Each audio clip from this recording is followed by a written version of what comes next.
Nagmusal naman tayo mga kapatid. Ito lang talaga yung ulam ko. Tiyaga lang muna sa gulay, malunggay.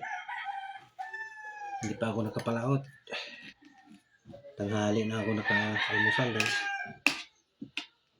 Gumagawa ko doon sa bangka ko. Nilagyan ko ng cutting. Lagpas-lagpas na yung ano ko. Pagkain. Almusal. Ang sinuipi na. Kain na tayo mga kapobre. Ito lang yung ulam ko. Tiyaga lang muna itong malunggay. May halong sardinas.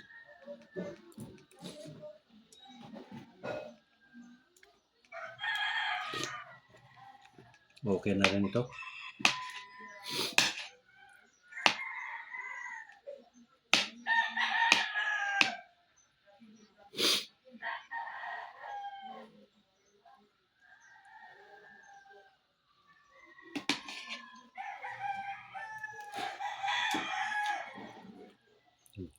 Sardinas.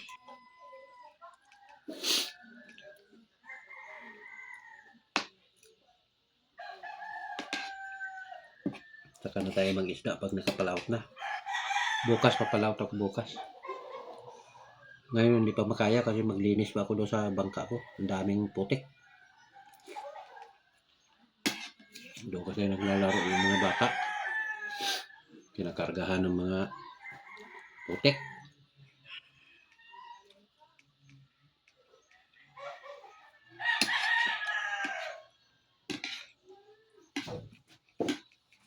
Thank you for watching. Kain tayo.